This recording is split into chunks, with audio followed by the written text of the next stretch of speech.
What's going on, everybody? You know what time it is. It is the Social Gathering Podcast. I am your host, Char'meka Danielle, and we are back with episode 8 tonight. I'm so excited for what we're going to be talking about this evening. As you've seen on Facebook and YouTube, we are talking about friendship tonight. So this is what I need you to do before we get started. I need you to tag your bestie.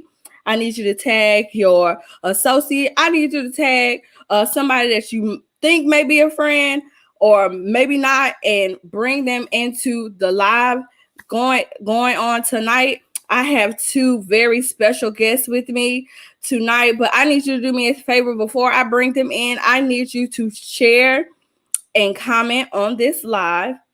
Share and comment on Facebook as well as YouTube, and invite some people in tonight. And while you're doing that, let me know where you're tuning in from so we can greet you and tell you hello.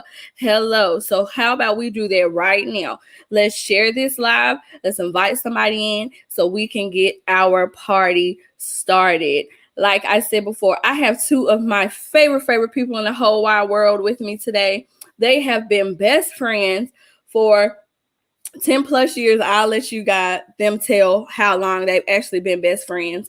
But I have them in the building with me tonight, and they are Jasmine Jackson and Ruth Montgomery Sellers. How y'all doing? Hey. Hello. Hello. Y'all look nervous. Are y'all okay? We're good. We're gonna be okay. So like I told our live viewers, we're going to take a moment and share this broadcast. So if you have your phones, pull them out. I got mine right here, and I am about to share the broadcast and tag some people in to the broadcast before. Hey, Mama Janice. We got Mama Janice in the building. Hey. She's the first person, and she's tuning in right here from old Memphis, Tennessee. Ruth and Jasmine, Rachel Montgomery's in the building, and she said, "Y'all so shy." Really not. Are y'all shy? Are y'all normal? Right now, I am. She's not gonna say she is, but I am. It's going to be fun, y'all. So loosen up. We're just saying, hey, right now. We're just giving people time to come in so that we can start our conversation. How about that? Awesome. Hi, Deshawn, all the way from the Motor City. How are you doing? Thank you for tuning into the broadcast. So like I said prior, we are talking about all things friendship, something that you guys are very skilled at, might I say. How long have you guys been friends? I say 18, almost 20. She says no. I say 17. We've been friends 17 years. 18 years. 17. We've been friends 17. I told y'all I'm gonna let them tell it because I dare not butcher. It'll be 18 years. Butcher how long? It'll be 18 y'all been friends. So just a general question, how did you guys meet before we get into the questions or whatever, but how did you guys meet? It worked. Yeah, so we worked for a company here in Memphis, and I had just started. We were taking care of people that were challenged, and so came in and actually met her cousin first, and so me and her cousin started talking or whatever, and then I ended up one day having to work with Jasmine. And so everybody was kind of like, I don't know if y'all are gonna get along or whatever.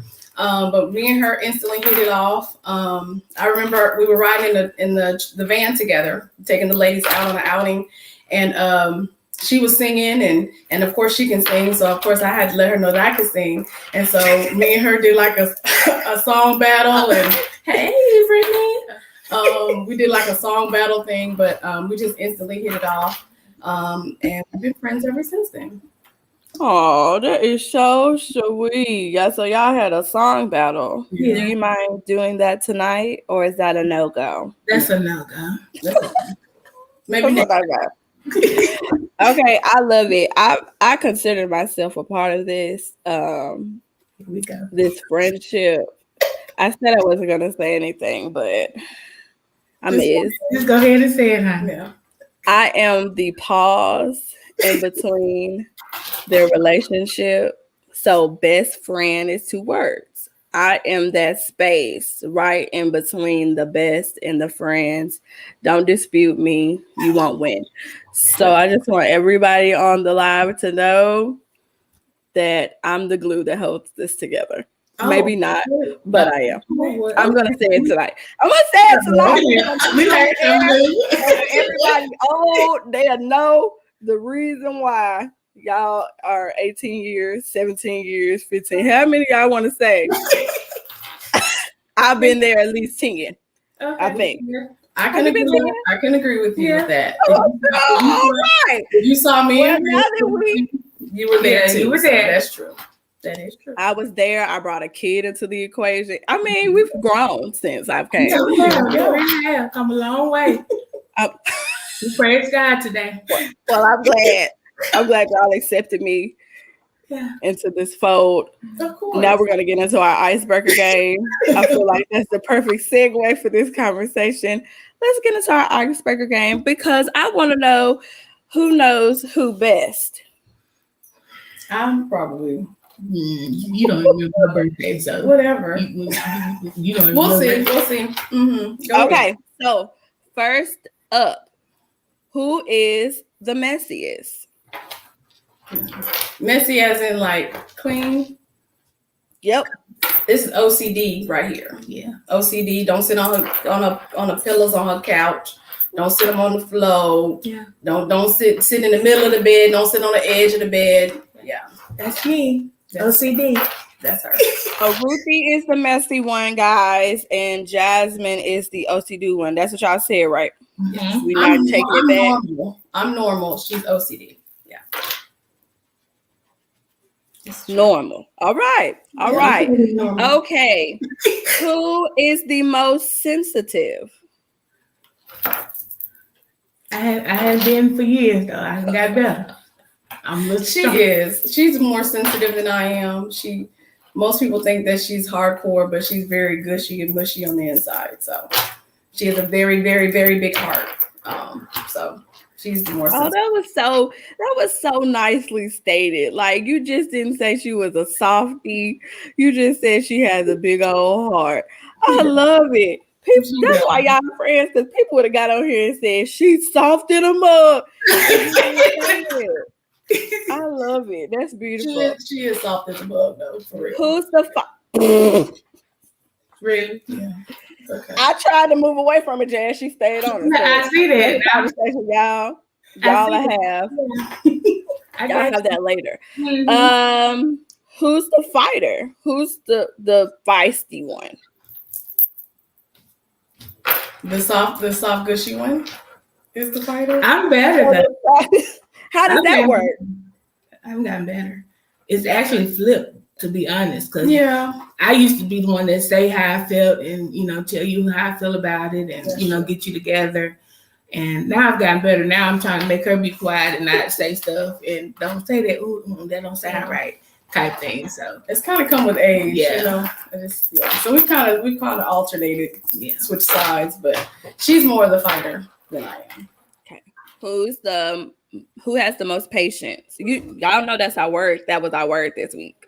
So who has the most patience? That would be me. I don't have patience. I got about not even a little bit. Do you have a little bit? It's grown. Well, probably about that much. It's about this big. How much about that much? Okay. I'm with you, Jazz. My patience is yet growing. Praise ye our God. Bless his holy name. Yes. I ain't got that much. But I got a little bit. Well, that's last question. Who is the better cook? Probably her. She does more of the cooking. Mama Janice. Really? That is true, Mama. You are. When you cook every 2 or 3 years. She didn't just say a week. She said 2 or 3 years. Yeah. Mama Janice, I didn't say that. I like your food. I didn't say that. Let's be clear. Last question.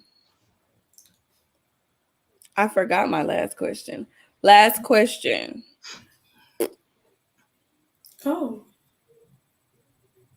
Moving on.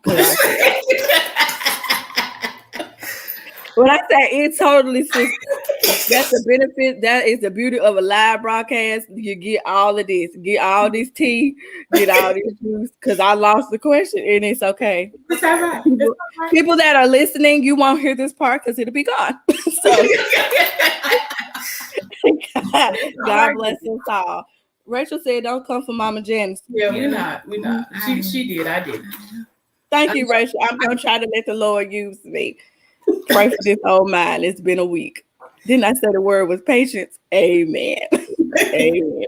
Okay, so let's dive into our questions tonight, because we all know that probably the biggest thing that we learn about or have to deal with in life is the dynamic of a friendship. And we know that some people have a lot of friends. Some people only have a small, select few friends. Some people want friends. Some people are in friend breakups, all of that stuff. But we can't get away from friendship because we know Jesus loved communities. So last week we talked about families. So this week I feel like the next brick to put on top of that is the dynamic of friendship. So my question to you guys is, what is your definition of a friend? What's a friend? I would say pretty much somebody that's unselfish. You're not selfish. I love use the word loyal. Mm-hmm. We're gonna touch on that a lot tonight. Yeah, I mean that to me, that's because you can't have a friend and consider them your best friend and you're a selfish person. So to me, I think that's my definition of being unselfish. What you got to say? Okay. I would say a definition of a friend is someone that you can trust, somebody that you can depend on, somebody who kind of sticks with you even when you're going through the difficult times, rough times, somebody who knows you, so they know when to kind of back up and say, okay, I'm gonna give you some space, but not be offended, but loves you enough to give you the space, because relationships, even when you marry somebody, you started a friend, so having those key elements, kind of set you up for other relationships in your life. So I think being a friend is very important, and so being dependable, being unselfish, fidelity is really important. What is fidelity? That was a huge cuss word you just said. I'm sorry. Yes, one question. You are always trying to outdo me. I'm not doing you. Go ahead. No. You want the flow? No, you just said. I said one thing. Okay, I'm sorry. So as you guys can see, you're getting a backstage look at a true best friendship. They might fuss 10 times on here, but you, like I said, you're gonna get all of this tea tonight because we need to see all of this so we can learn how to weather some storms in a friendship. So absolutely, the word that stuck out to me from both of you guys was fidelity and loyalty. Whew. I hate to move on without you guys explaining what those two mean, because those are like foundational pieces of a friendship. So what is loyalty? What is fidelity? And we're not talking about, I think fidelity is an insurance. We're not talking about that one. We're talking about fidelity as in terms of a friendship. So can you guys explain what those mean? I would say I'll let her explain fidelity. I'll explain, I guess, loyalty. I would say loyalty to me, if you want my definition, it would be just you protecting your best friend. Nobody, you're not gonna talk about them or discuss them with anybody. And if anything, like we talked about earlier today, we talk about each other to each other face. We say what we got to say to each other. You know, we're not gonna go and say it to anybody else. We're gonna say it. And then if we do say something, you better not say nothing. You better not have nothing to say. Just listen. Don't have a response. You just listen. But just being there, you know, sticking close by, loyalty. You know, I got her back. She got my back. You know, that was an awesome definition, and it almost reminded me. It did remind me of the scripture in Proverbs 18:24 that says, "A friend sticks closer than a brother." And I feel like if that's what the word says, we're supposed to, that's what our friendships are supposed to be like. Then, like you said, loyalty is extremely important, because who wants unloyal brothers? Right. Nobody. Right. Who wants a selfish brother? Nobody. So I just want to interject right there. Y'all are just taking it on away. I'm enjoying all of it. Ruthie, you go. Fidelity, you. Okay. So fidelity, the best way to explain it is someone who you can confide in, but somebody that's going to protect that information, somebody that you can go to with your lowest, at your highest, and they will support you. They'll keep you close. Fidelity is something that is hard to find, because we are in a time where it's all about, you know, what's the tea, tell the business, what's going on, what's she going, you know, that type of thing. But true fidelity is even if I know you're in a difficult situation, I'm going to help you, but I'm not going to reveal you. I'm not going to, put your business out there, and not in a way that is hurtful. Now, because I am a pastor, me and her hold each other accountable in the same token. So I do want to make that point, that even though we may go through certain situations, we do understand there are times when we say, okay, because we are believers, we can say, let's go to an elder. We need somebody to help us with this situation. So that does not mean that you keep all their secrets and you don't, when they need help, you're not saying anything. That's not what I'm saying. But what I'm saying is that there's things that's going on in her life that she shared with me that no one will ever know, regardless of whether me and her are friends today and not friends tomorrow. Those are things that they'll never be revealed, not from me. And the same vice versa. There's certain things that I've shared with her that she'll never reveal, even if me and her fall out. That's fidelity. Right. That's saying I'm going to stay true to the relationship regardless. And a lot of times that's hard to find, because we don't know what life is going to bring us. We don't know where we're going to end up. And so you do want somebody in your life who will stick with you. That does not mean that every moment you're going to be on top of each other. There may be spaces, there may be times where the relationship adjusts, but at the heart of it, you guys are for each other, and that you love each other and want the best for each other. And so that means whether it's close together or far away, your relationship, will kind of dictate that. But fidelity says, Duran, that was a good question. We go. Okay. Breaks. We gonna come back to that question. So basically, what you're saying is fidelity is being able to hold a person's secrets, hold them accountable, but knowing when to lend a helping hand at the same time. Right. Because it might I be think it's close. Huh? It might be something that you can't finagle. You don't understand. So instead of, me trying to tell you something that's wrong or I don't understand, I'm gonna go to somebody else, an elder or somebody else, and say, hey, this is going on, what can you do? Can you help? Can you talk to, whatever. But that's fidelity to me. It's not exposing you, but I'm going to the next person that I know that I can trust and say, hey, can you help me with this? That's so scarce nowadays, because like social media is probably a blessing and a cursing all at the same time, because you can help somebody and expose somebody all in the same breath.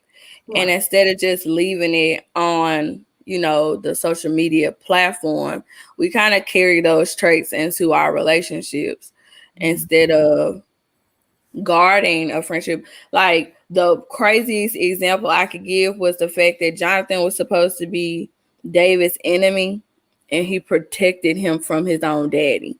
Yeah. Like he said, "No, I'm going to protect you against my own daddy." Like that's some type of loyalty. That's some type of fidelity that you will go against, your father or your mother or whatever. I seen a post earlier on Facebook. I couldn't even find it to share it on the platform tonight, but it said, a friend is somebody you can trust with your healing process. Yeah.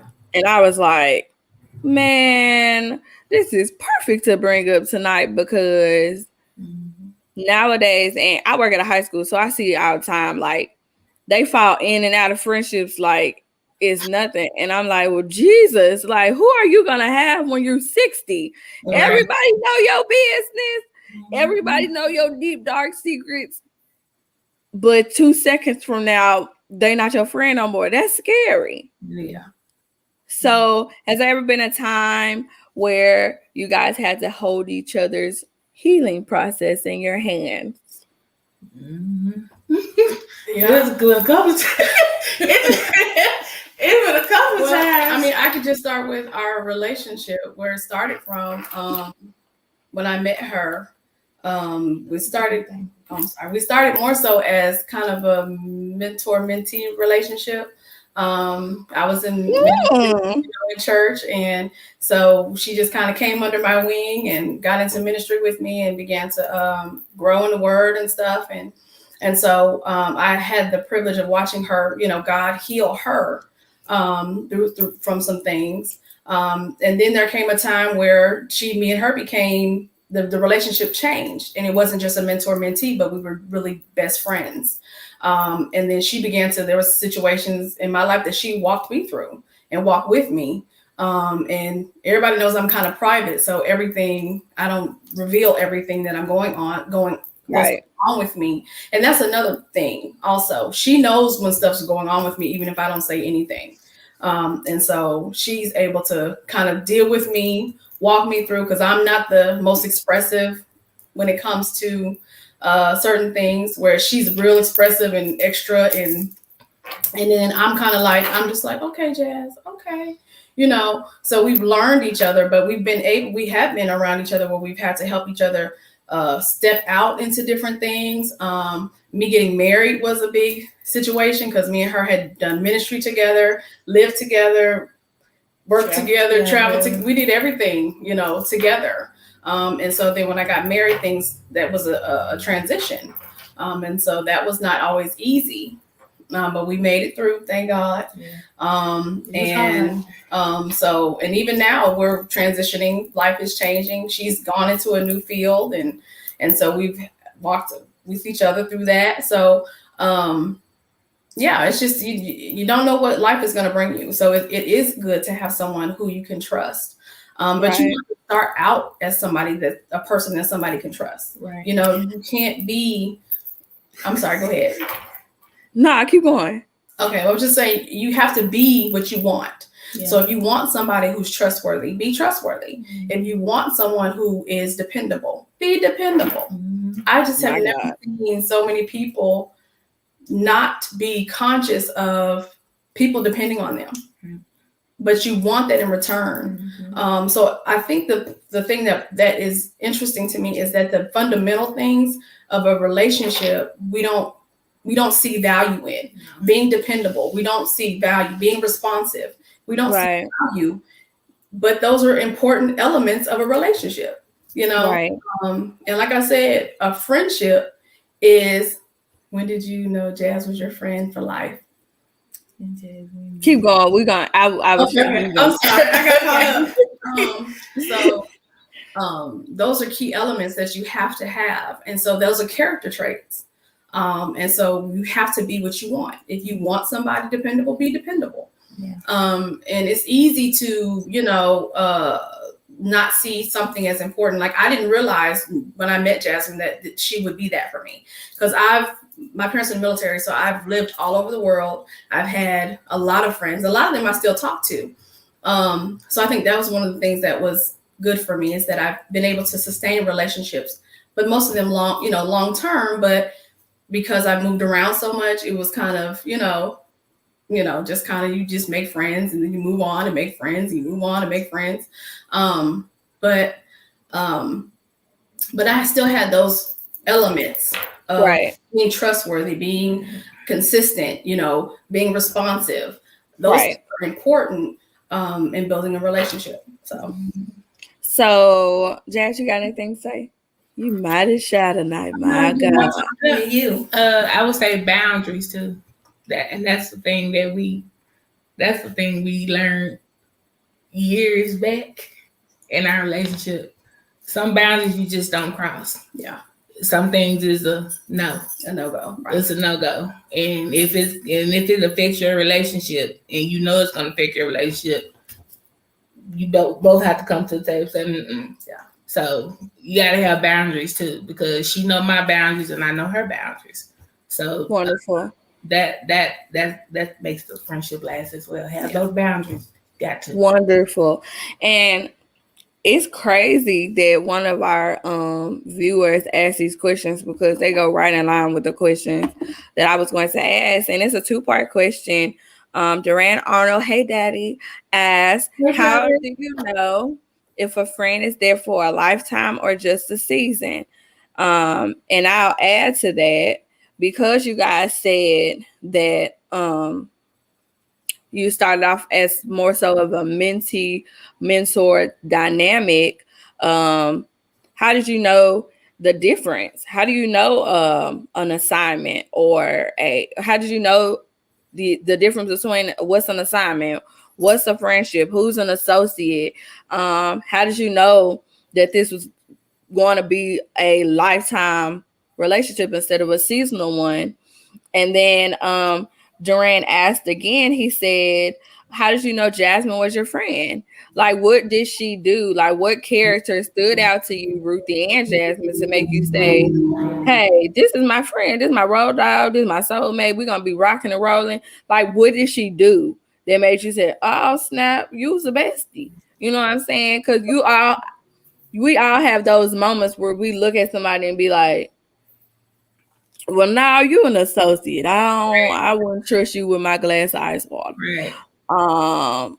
Or I'm helping you a lot, but maybe this can grow into something else. So how did you guys know that this was what it was?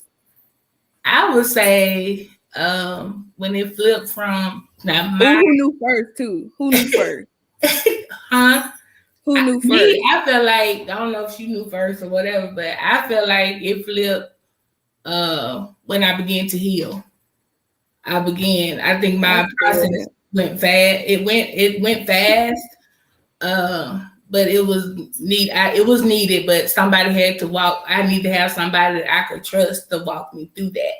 So I think once I began to heal, I believe it began to flip. I think that's what I say. And then during my healing, I matured as well. Yeah.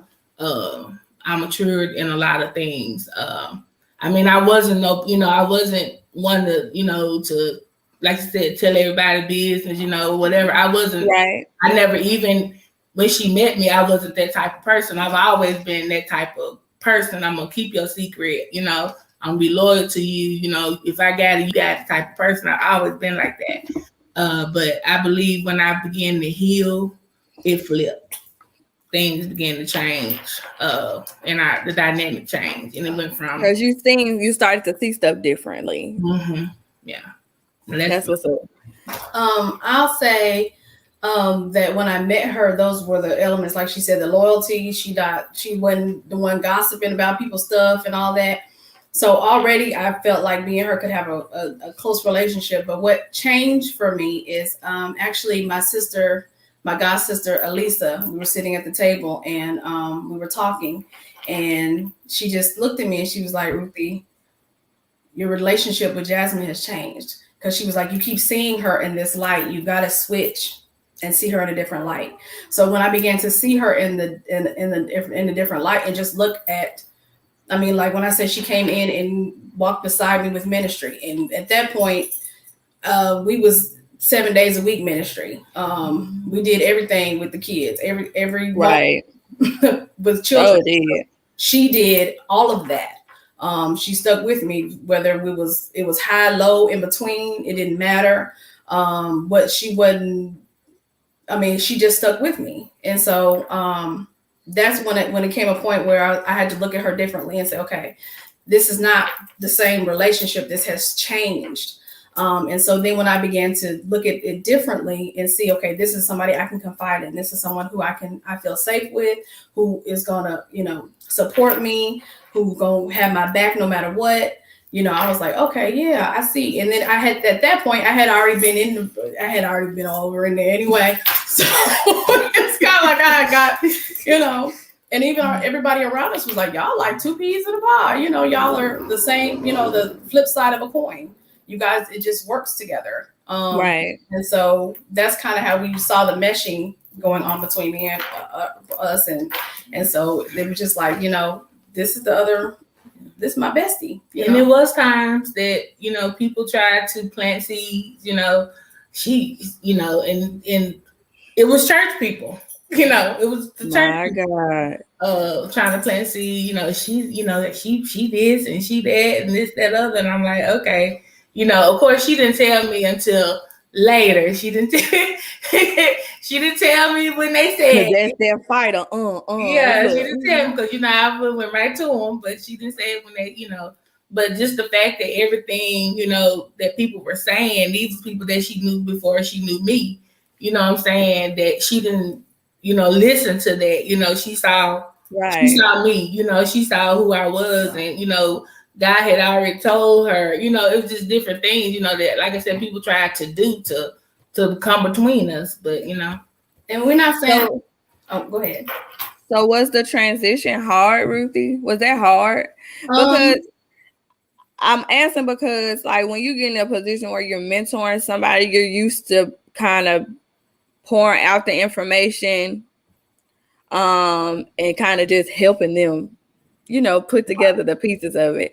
But when you flip somebody into being your best friend, it's kind of a little, you don't want to make them feel like they hear and you hear. Like, because when y'all besties, you hear. You know what I'm saying? So was that hard? Did y'all like bump heads about like, it's a transition. I can't really say that because one thing about me and her, or our relationship, is she knows when I'm in pastor mode per se, and then she knows when I'm in bestie mode. Now, bestie mode, she gonna talk crazy to me and tell me what the business is or whatever. But when I'm in pastor mode, or I don't want to say spiritual mode, but that other mode, or if I'm saying, okay, I'm in a different mode. It's a Jesus show. You can say all of it. She respects me, and she respects right. who I am. And so I think that's why we're able to. And then I respect her, because there's times where I have to, I have to submit to what she says. But I know at the heart of everything that she has my best interest at heart, and I have her best interest. And when you know that about a person, then you can say, I'm going to listen to what you say. Now, sometimes it don't look like we listening, because we didn't argue and fuss and fought and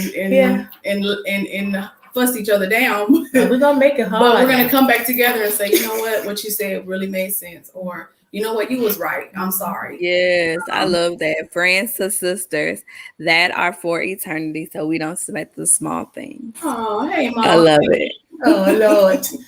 She's the one that was awesome. She's the one that said, y'all soulmates. Yeah.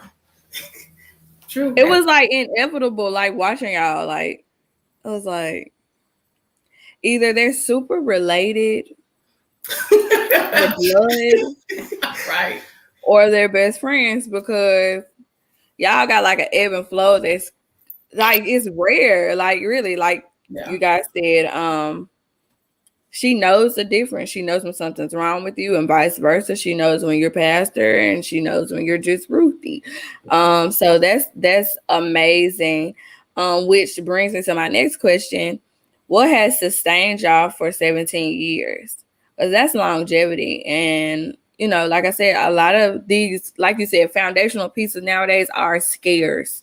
Like, you're friends for only 10 days nowadays, and then it's a wrap. But to say you have somebody that's been with you single life, she in your life now that she's married, and even when Jazz becomes married, like, she'll be around. So, like, what sustained it? Like, what kept it together? I really think prayer and boundaries. Yeah. And really, boundaries, and we have to renegotiate them. You know, from when I was single to now married, you know, those boundaries changed a little bit. Even in, you know, just as we've gotten older, boundaries have changed. I think the biggest thing is that we keep God at the head of our friendship. So as long as we keep him in line and do what he say, then we can keep the boundaries and we can keep the relationship where it needs to be. Pastor Ruthie, we finna take up an offering in one second. I just have to tell you. Don't get it twisted now. We've had some knockout, drag out. Don't get it twisted. We have. But to come back together and say, whatever, you know, and move on, you know, we didn't let it, you know what I'm saying? Like, so, like I said, it's all about the boundaries. It's all about knowing at the end of the day, you know, she's my best friend. She got my best interest at heart. I got her best interest at heart. I'm not going to do anything to intentionally hurt her, you know? So I think that's just what kept us, like I said, and God is the head of it all. So, you know, I think that's what keeps us. Yeah. Oh, what's your favorite quality about each other? There's a lot of different things. Pick just one. Your number one. Her sweetness. She is a sweetie Petey. She takes the sweetness and override my vinegar and hot sauce, and sometimes because Jazz, you're sweet too. She is. I am, you know, but yeah. But well, I'm gonna say my favorite thing about Jasmine is that when she does something for you, she's gonna give you her best. Even if she don't want to do it, it's not gonna be half done. It's gonna be her best. And that's what I love about her, because she's always gonna give you the best of what she has. I really admire that. Yeah, I really admire, even if it's something she's like, I don't really want to do that, but I'm not going to, I don't want to do it, but they're going to get the best. And I love that about her, because she doesn't pick and choose. You know, some people pick and choose, but I'm going to give them this. You know, I don't really like them no way. No, she may not like you, but you won't be able to tell, because she's going to give you her best. And that's what I love about her. Yeah. When you find your sister, it's just that. You get each other. When you with her, it's so easy to be together, even in the hard places, letting go of things that keep you apart. Man, Granny, you are on She's trying to break I want to put my lashes on, all right? I need to ask her, is your bestie on here? Right. Mama? Is your son get your bestie on? Right. Right. Auntie Donna needs to be in the room. Let me tell you. Exactly. Because she is just singing a whole bunch of stuff tonight. I feel like Auntie Donna needs to read these. These are little love nuggets to her bestie. I thought that was awesome, because Jasmine does get like Jasmine to move mountains for you if you ask her to. Now she'll do it, even when she don't want to. And Ruthie just has this keen way of being sweet in very sour situations. Never seen before. I ain't got there yet. But she does it so well. She hops in that vinegar bubble and she just spews out Sour Patch juice. Sugar. Yeah, just sugar. Flowers. Yeah. She does it well. Meanwhile, I be trying to figure out if it's a place she didn't put the sugar. So I can say, let me on that side. Right. You know, say you what? Say you who? Yeah. Figure it out. Yeah. But I think that's amazing. As godly sisters, you live your tomorrow today, remembering Jesus is forever. Yeah. Is this a book? I know, right? Is this a friendship devotional coming? I know, right? We'll talk about it later because you dropping nuggets. Can we bring you on the show? I believe Rita Montgomery will be in the building very soon. But I think it's amazing that you guys can speak so positively of each other, even when y'all have had knockout, drag out, blowouts, or whatever. But to the core of who y'all are, like Mama Janet said, is real love. Like you can't get away from it. Like you guys love each other, and it's evident right now on the screen, out off the screen. Like y'all they not just putting on because they on the show. Like if they start fussing right now, they fuss later. If they cry with each other right now, they gonna cry later. That's just who they are. But let's take a little turn. Let's tread some little waters. Because we have been sweet and lovely, but we need to get to the other side. We want to get to the other side because we want people to know what not to do. Right. Amen. Okay. So I asked what sustained a friendship? What can destroy a friendship? My God. Yeah. This right here. Yeah. An old mouth. Mm-hmm. Some things that me and Jasmine have gone through, we've gone through by ourselves, us and the Lord, because it was just best to do it that way. Because people don't always mean harm, mean no harm or whatever. But they don't always give the proper information or the proper response, or they don't necessarily, know what you should do with the relationship. Not saying that you shouldn't get counsel, because you always get godly counsel. There's safety in that. Yes, involving too many people in your relationship. I would say I would never go to anybody concerning you, or her, that may have an ought, against her, or may feel some type of way. I'm checking in the Holy Ghost.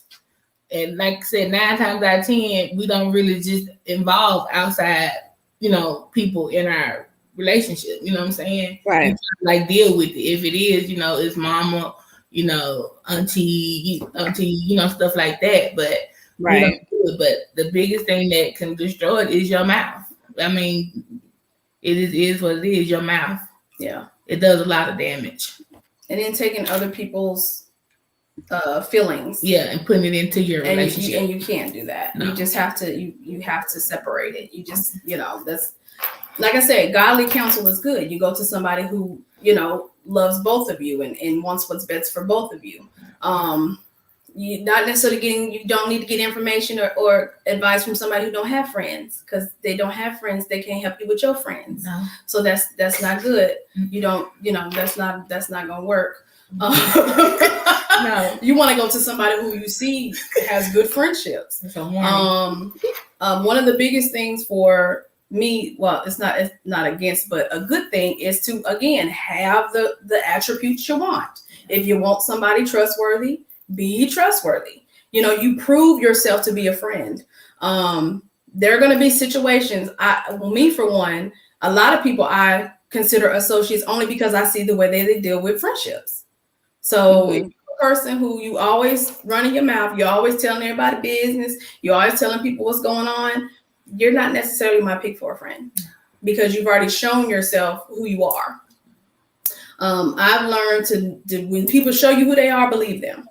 Now, that is not always that doesn't mean you don't have relationships, because we talked about associates and assignments like that. And so I've learned, and this through ministry, is that you deal with people according to where they are. So that doesn't mean that I'm not going to have a relationship with you, but it just means I may be, mindful of the conversations I have with you, the information I provide you. If I give you information, it's because I don't mind you and everybody else knowing. That does not mean I negate having a relationship with a person. It just means that I'm, conscious of how I handle that. But yeah, the biggest thing is including other people into your relationship. And like I said, this friendship is the gateway to marriage. It's the gateway to all your other relationships. And so it's important to have these elements Um, so that you can have successful relationships. Totally. So how would you I'm sure it hasn't happened in you guys' relationship, but I did piggyback off of when you guys were talking earlier. You said, Jazz, you said you don't typically go to a person that may have an alt with Ruthie because, and I really like that you said it, because if you do, they're gonna have like a shady view, a shady perspective, because like you said, their own personal feelings or whatever. But how would you tell somebody to deal with gossip or betrayal with somebody they know supposed to be their friend? Or they're not in a place of reconciliation because something like that's happened, but they do really love their friend. Like, how would you deal with it? Like, what advice would you give them? Ooh, y'all had to swallow. I would say, I mean, you keep working at it. You know, if somebody come and tell me something, you know what I'm saying, you know, bring gossip or whatever about Ruthie, I'm a check it first. You know what I'm saying? Because I'm like, I know what sounds like her and what does not sound like her. That's the first thing, because you got to know who your friend is. You know, that's all about knowing them. So I know what Ruthie will say, and I know what she won't say. You know, I know what sounds like her. That's the first thing. And I think the second thing was, you know, if you say you my friend, you know, and you feel some type of way or whatever, we're gonna work it out. You know what I'm saying? We gotta work it out, because I don't feel like, even with us, I don't feel like our things and our situations that happened, you know, it could have destroyed our relationship. You know, it could have, literally, you know. But we didn't let that, you know, we fought through it, we pushed past it, you know what I'm saying? We came to the table, what we agree on, we agree to disagree, however, we fixed it, you know what I'm saying? So I would say that, you know, if you're their friend, go work it out, fix it, you know, and if you feel like you need to bring somebody else in, and bring somebody that's mature. And like Ruthie said, somebody that has friends, somebody that's a loyal person, somebody that you don't hear running their mouth all the time, you know, stuff like that. You know, bring somebody in that's mature to help y'all fix that relationship. That's my advice. And one thing I would say is that what I've learned is love is not love until it's tried. Mm-hmm. Love has to be proven. Mm-hmm. And so sometimes good stuff. It's proven through betrayal. It's proven through difficult situations. Mm-hmm. So I can say that you can come back from betrayal. You can. Mm-hmm. And I think when you come back, it comes back stronger, because now you've gone through something and you stuck together. And you say, you know what, we're going to put this under our feet, and then we're going to dedicate ourselves to rebuilding our relationship. Because relationships are work. Like I said, whether it's a marriage, your mama, your sister, your mama, child, it has work. And there's ebbs and flows, and no one's perfect. So you're going to make mistakes. It's just a part of life. Right. And so you do have to show that your love it's flexible, that it can bear all things, it can believe all things, you know what I'm saying? And so we do go through that in friendships. And the biggest thing for me and for her is that we prove our friendship. Mm-hmm. Our friendship, what I do as her friend, is not dictated on what she does, because that's what love is. Love is an action. Love is not dictated by the other person. Right. You determine what your love is going to look like. Now, it's not determined by whether she does what's wrong.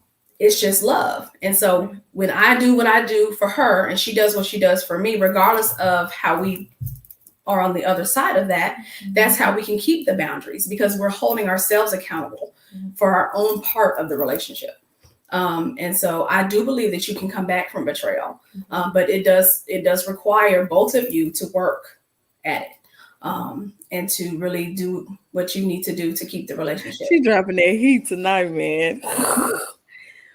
Old saying, if a dog brings a bone, he carry one. Secondhand information, go to the source. We only have one enemy as believers, Satan. His job is to foster discord amongst the saints. That's right. That's oh my God. That's good. I believe in that. Bring the person in that said it. Yeah. And that may be the most uncomfortable thing in the world, but it'll eliminate a whole bunch of stuff. If you just bring it to the table and discuss it. How big is communication in a friendship? Very important. Extremely important. I feel like it hold up 4 of the 3 of the walls. Yeah. It is very, very, very important. I think communication was a big part in it. Yeah, because the enemy was really getting in on my emotions. Yeah. And on her emotions around the time she was getting ready to get married, because that was a big step, you know. And like she said, we had been together, lived together, traveled together, took care of the children together, did all these things together. And now here she's supposed to be somebody's wife, and I'm still single. And I'm like, okay, you know, she's leaving me, and oh my God. For how long though? Whatever. Right. And so but I'm gonna say this, she was my biggest supporter. Like the whole reason why I talked to my husband was because of her. I would not have even went any further with him if it wasn't for her. You see how that devil work? He gas you up to talk to best to go talk to him. Then he make you mad because she leaves. Yeah. I was like, no, you told her to talk to him. Right. So now she, you know, whatever. Right. But I think that was the biggest thing, because the enemy was talking to me, and like you said, you know, dealing with emotions and different things like that. So in my quiet time, he's saying stuff to me, and I'm feeling some type of way, and I'm not verbalizing what I need to say, you know. And she's saying, well, they people want to know how you feel, and you're not saying it. I'm like, I don't have nothing to say. You know, you're getting married. I don't know. You know, she's like, well, you need to open up. And sometimes that's the best thing. That's the best thing to do. Is to just, you know, limit what you say. Exactly. You know what I'm saying? Because our emotions will say something that we don't really mean. It can't be trusted. So you'll be and said something, and in that moment, you just really upset that my best friend is leaving, and you be and said something crazy. So it's the best that sometimes you just don't say anything. Everything really doesn't have to be said. Yeah, like. And everybody was concerned because they know how close we were. We know how close we are. Yeah. And so they were really concerned about her. And I was concerned because I'm like, you know, I didn't have nothing to say. Yeah, she just couldn't put it in. I couldn't get any words. I don't have nothing to say. But I appreciate the fact that even. But she was present and accounted for the whole time. When I say present and accounted for, like when I got married, the day I got married, I was relaxed. I ain't had when I say I ain't have one bubble gut, I ain't had nothing. She had lost her hair. Yeah, everything. You would have thought Jazz was getting married. Yes, I mean, lost a lot of hair. Ruthie, you told me you slept all night. I did. When I say a full 8 hours of sleep, I was up all night. Full 8 hours. I was up crying and wondering how everything was gonna turn out, and just, I mean, every emotion that a bride is supposed to have on the day, the week of, or whatever, I carried it. Yeah, she didn't carry it. When I say I was chilled, like to the 10th power, I was chilled. It was. But that's where a friend. That's the beauty of a friendship. Like, you're gonna carry some of your friends' burdens. Yeah. Jesus even had somebody help him carry his cross. Like, so we're not any different from that. And he wants us to have those relationships where we can trust people with some heavy stuff. Because what if Ruthie had to carry all that stuff? Ruthie, I don't know. You know, and really, Ruthie is good, but that's a big thing. Arthur Purdue said communication is key. Failure to communicate is time wasted, time you cannot get back. So true. So true. Let me plug him real fast since he slid through here. Arthur Purdue of AP Media Solutions is the reason why all the graphics for the social gathering is superb. So y'all hit him up. That was a shameless, non-shameless plug. Go hit him up because he cold with the graphics. Yes. But like he said, communication is key. Like, I feel like it makes up 3 of the 4 walls of a relationship, because you have to do it. Like, you have to be able to communicate offenses effectively. You got to be able to communicate fears. Like Jazz said, you have to be able to communicate what's my boundary, what's not my boundary. I didn't like that you did that. Please do that more. Like, you have to be able to communicate and not be abrasive and not be scared. So I feel like that is half of the battle. I will add this. That's one of the things that me and her have learned how to do. Because a lot of times when we first started out, she would just blow up, and then I'd be like, "What in the world is wrong with you?" And then when we get down to the bottom of it, it was simple, like she was afraid, or I was uncomfortable, or whatever. And so we've learned how to say, okay, when you feel uncomfortable, say, Ruthie, I'm uncomfortable. Ruthie, I'm scared. Ruthie, so then that makes her sit down and think and say, okay, what's really going on? So that's one of the things communication helps us. Now she know me, I'm pretty straightforward. I'm not really gonna make it fuzzy. I'm be like, look, I'm da. This is how I feel.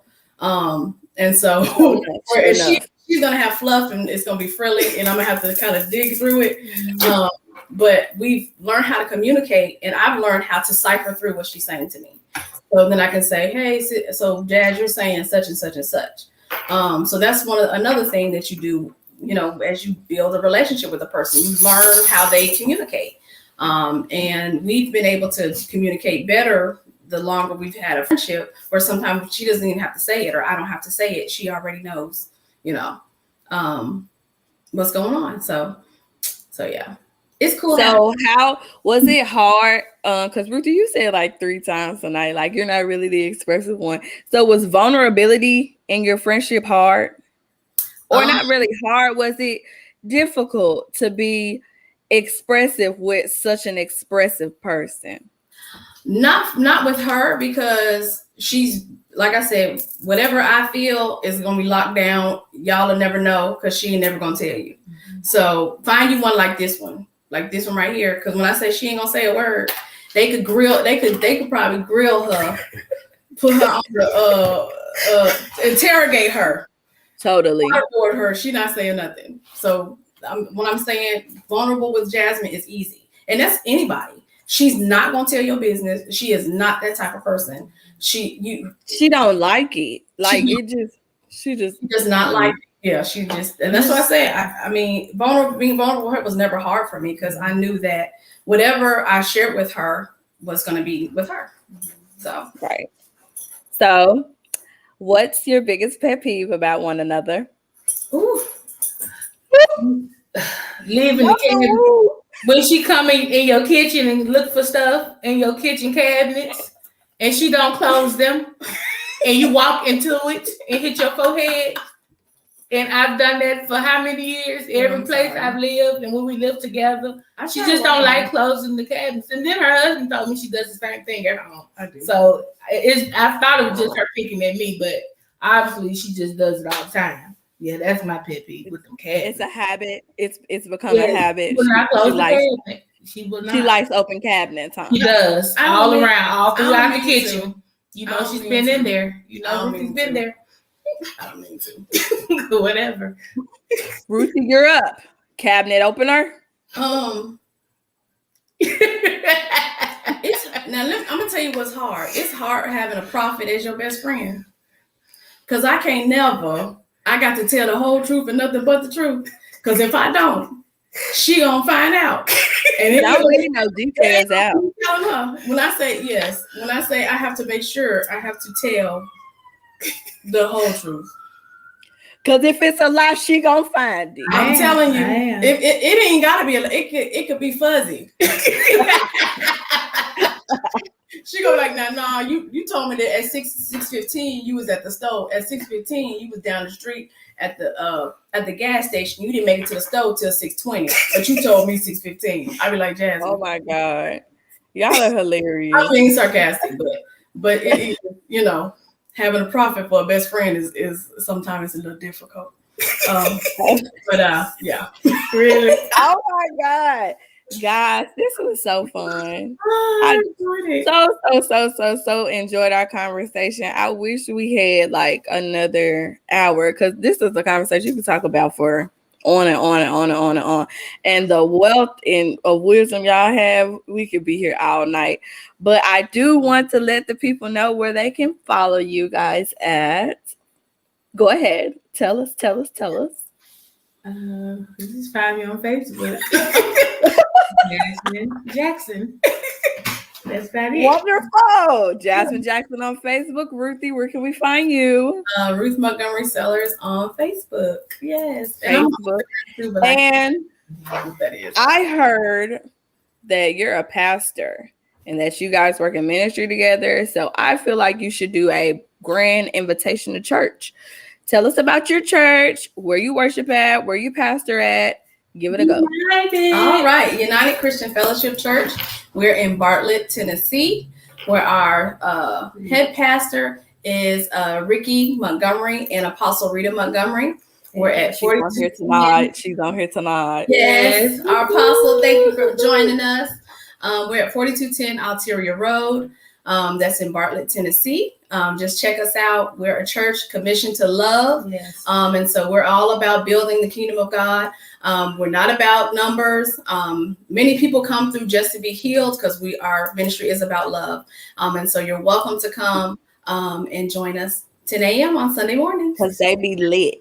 Period. She's such a pastor. I mean, if somebody need to go get her regalia. I know, right? Where your collar at?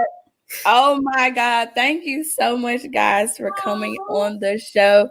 It was so much fun. Loved it. Before we end, everybody in the comments, Jazz and Ruthie, let's give a big, wonderful hand clap to the baddest engineer, producer of this show, Nikki. A hand clap because everything you see, everything you see on these live platforms, she sets it up. I will call her on here, but she's not gonna come. So we're just gonna say we love you. I couldn't do this without her. Everything you see is just done in excellence just by her and her alone. So I love her. I love you guys. Thank you guys for being on the show this evening. I really appreciate it. Everybody, if you have been enjoying these shows, if you have been enjoying every episode of the podcast, if you have enjoyed what One Mic brings to the table, what the One Mic community is doing, please follow us on Facebook at One Mic with Char'meka Danielle.